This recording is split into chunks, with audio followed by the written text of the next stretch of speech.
人类居住在幽暗海洋中的一个名为无知的小岛上，这海洋浩瀚无垠，蕴藏无穷秘密，但我们并不应该航行过远，探究太深。美国的大雾已经数日未散了，所有人都行色匆匆地行走在路上，不敢出声。他们梦里总是充斥着那些巨大的恐惧，那些不可名状的存在，那万古之前就蛰伏地球的旧日支配者。旧日支配者通常也被称为邪神，但实际上所有旧日支配者都不存在邪恶这一概念。毕竟人类相比于这些强大的远古生物，就好比蚂蚁与大象，大象的任意举动都可能杀死无数蚂蚁，但大象难道会对蚂蚁产生恶意吗？本期老烟斗就给大家盘点一下克苏鲁神话中的10大人气旧日支配者，看看有没有你喜欢的，也欢迎大家在弹幕和评论区补充。1. 克苏鲁，他是梦境之主，拉莱耶之主，是象征水的存在之一，更是克苏鲁神话中最有代表性的一员。他的头部像章鱼，面生触须，长有发育不良的蝙蝠状翅膀，身披鳞甲，高大如山。在遥远的太古时代，人类尚未出现之前，克苏鲁及其眷族从黑暗的左思双星来到地球，打败了当时统治这里的智慧生命古老者，随后便陷入休眠之中。虽然他统治的古城拉莱耶也已沉入深海，不过沉睡中的克苏鲁仍然可以发出影响生物心智的精神波动，这些精神波动会被神经敏感的人接收到，从而做一些极度恐怖的噩梦。他的信众众多，可以说是遍布地球上所有隐秘的角落。这些信徒坚信，一旦星体的位置正确，克苏鲁就能苏醒，并和拉莱耶古城一起升上海面，届时大多数人类都将发狂死亡。2. 哈斯塔，他被称为深空星海之王，无以名状者，黄衣王，遥远的欢宴者，是象征风的存在之一，也是尤格索托斯和沙布尼古拉斯的子嗣。克苏鲁的半兄弟，是灾难和苦痛的化身。原本只是作家罗伯特·钦伯斯在《黄衣王》一书中创作出的神秘人物，一位身穿黄色戴着面具的大祭司。后来这形象成为了哈斯塔最为经典的形象。哈斯塔本体沉睡于金牛座毕宿五的一颗黑色行星上，古代废墟卡寇沙废墟附近的哈利湖湖底。它没有具体的外貌和形状，无以名状，可能它是身着黄衣和柔软面具的类人个体，也可能化身为黑色的满身皱纹、顶端生有触手的奇异个体。相传那些崇拜者们可以通过持有黄衣之王特殊的印记来呼唤他，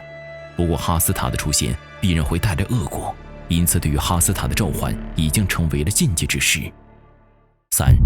克图格亚，也译作卡苏加，他被称为爆燃者，居于火焰者，是一个完全由德雷斯创造的旧日支配者形象，设定为象征火的存在之一。根据传说，克图格亚栖身于南鱼座的北落师门星上，统领着北落师门星上的智能生命银之晶，看起来像是巨大的高温等离子体，如同一个火球一般炙热灼烧着。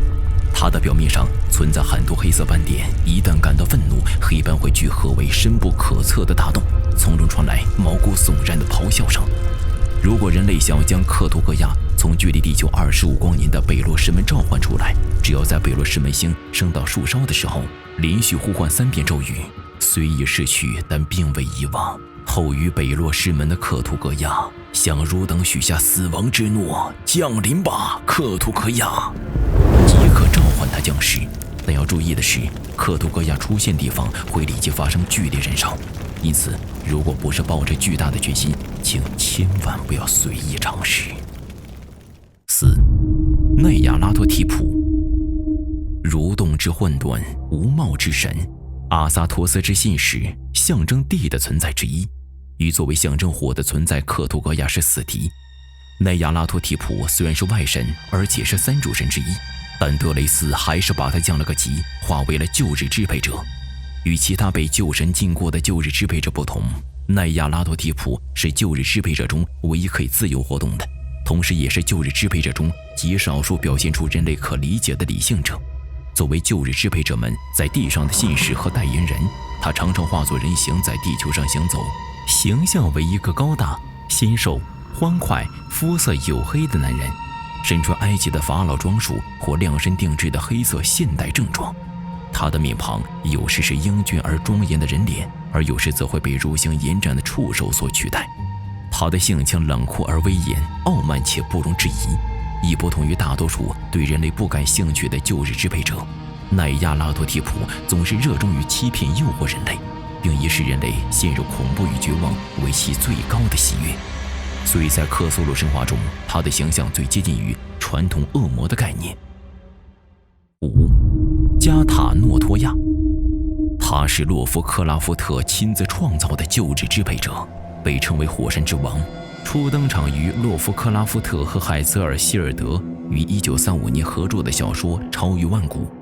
传言加塔诺托亚的外形极为恐怖，他表现为一团巨大的不定形的肉块，上面长有许多触手、口器和感觉器官，身上布满了皱纹和鳞片。他能够将目击他的生物石化，这些石化者不会完全死亡，他们的大脑会永远活在石化的身体里，成为活雕像。在书中，加塔诺托亚描述为克苏鲁的长子，在数十亿年前，加塔诺托亚和他的兄弟姐妹一同诞生在古老的索斯双星系统中。后来他来到位于太阳系边缘的尤格斯定居，才被米哥带到地球上，成为了原始母大陆的信仰中心。公元前161844年，母大陆覆灭，加塔诺托亚被困在亚蒂斯戈山峰底部，在漫长的纪元时刻等待着解放的到来。公元前18000年至17500年间，母大陆再次升起，加塔诺托亚再次支配了母大陆。然而到了在公元前9550年，大洪水事件发生，导致母大陆与希伯来大陆的一部分下沉，加塔诺托亚再次被困在洋底之下。6. 阿特拉克纳克亚，蜘蛛之神，由克拉克 A 史密斯创造的旧日支配者，形象为长着扭曲人脸的巨大蜘蛛。在远古时代，他和禅神扎特瓜一起从土星来到地球后，就潜伏在北极圈的一座山下，并在地底世界不断织网。据说阿特拉克纳克亚的网是幻梦境和现实世界之间的罅隙，当他的网织成时，就是人类灭亡之日，因为那时两个空间之间将再无阻隔，幻梦境的怪物们可以蜂拥而入现实世界。阿特拉克纳克亚有时候会诱骗甚至强迫一些人类女性成为他的仆从，并从他们身上刻下一道名为蜘蛛之印的疤痕。这些被选中的人将会承受一种恐怖的转化，褪去人皮并转化成一只巨型蜘蛛。这些蜘蛛被称作阿特拉克纳克亚之女。阿特拉克纳克亚之女将进入到这位旧日支配者的地下巢穴中，与他一起永不休止地编织巨网。7. 莫尔蒂基安。莫尔蒂基安是旧日支配者之一，也称阴森寒谷之神、食尸鬼之王，是所有食尸鬼的领袖。他居住在佐西克大陆的城市祖尔巴哈萨尔的地下神庙中，神庙由一种特殊的石料构成，显现出黑紫色。这座城市中死亡的所有人，不管是居民还是外来者，都会被送到莫尔蒂基安那由怪异的石头建成的黑色神殿中，成为他的食粮。虽然莫尔蒂基安被称为食尸鬼之王，但他的外形和普通的食尸鬼是天差地别。他能够伸展或随性所欲的变形，产生可怕的寒雾，并将附近所有的热量吸入他体内。所有的活物一旦被雾吞噬，就会成为枯骨。在克拉克 A 史密斯所著的《藏海所之神》中，是这么形容这位旧日支配者的：他的外形是一条爬虫般的影柱，大如巨龙，后方卷曲的躯干依旧源源不断地从走廊的灰暗中钻爬进来。然而他瞬息万变，转动回旋，好似充盈着黑暗太古的能量漩涡。刹那间，他化为某种身无四肢、头无双目的恶魔巨人，而后如同冒着浓烟的火蛇，他跳跃着、伸展着，拖着身体向前进入教室。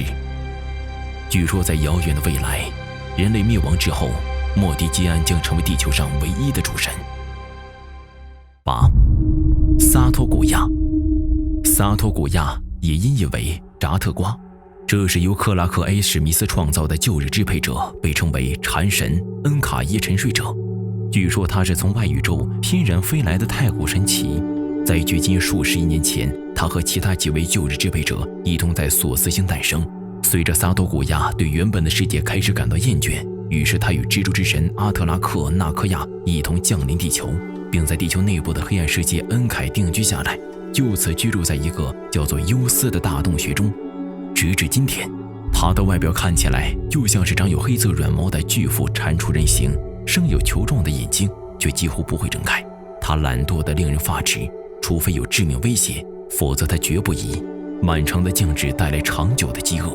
因此不管是人类或其他生物，甚至是无形的英灵，都是他菜单中的一员。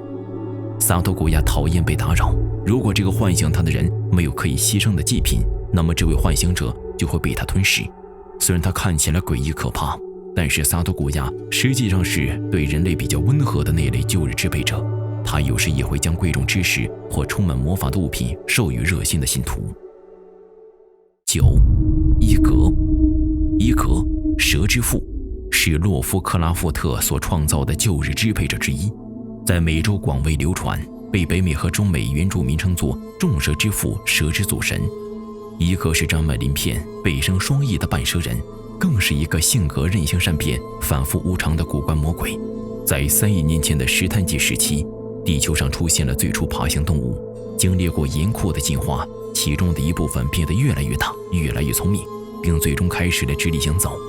大约在2亿7500万年前的二叠纪时期，最初的蛇人出现了。这些蛇人自诞生后就崇拜着蛇神伊格。在很久之前，伊格和他同伴山神萨多古亚一同统治着地下洞穴优斯的蛇人种族。随着其中一些蛇人转而信仰萨多古亚的时候，伊格就对这些叛徒降下了诅咒作为惩罚，使之退化成无智慧的蛇形野人。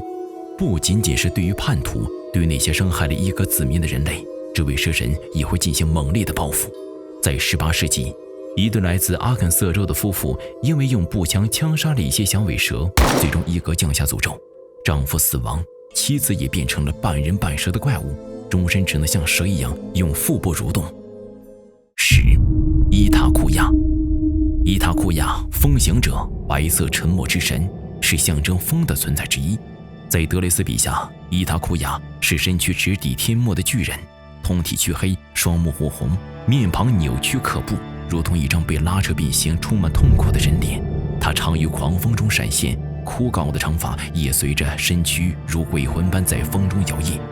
伊塔库亚的出现经常伴随着永不止息的暴风，这些暴风会将人畜席卷上高空，飞行很远再扔下来，或同从高处坠落般悬挂于枝头，或半埋在土中，并且在距离其失踪地很远地方才被发现。正是由于这种现象，北美原住民对伊塔库亚一直怀有深刻的恐惧，特别是在西伯利亚和阿拉斯加，因纽特人必须定期向他献上人生祭祀，才能免受其害。伊塔库亚的信徒少之又少，但当地的居民为了防止伊塔库亚食人，仍然时常留下祭品，用以祭祀安抚这位可怕的存在。好了，本期对于克苏鲁中的10位人气旧日支配者的盘点就到这里了。虽然有些理念未必会被全部克苏鲁粉丝接受，但也算是比较有代表性的了。当然，旧日支配者远远不止视频所提及的这几位。如果大家喜欢这个题材的话，可以点赞支持一下，或者留下你心目中最出彩的旧日支配者，我们后面接着盘点，接着带你领略克苏鲁神话的风采。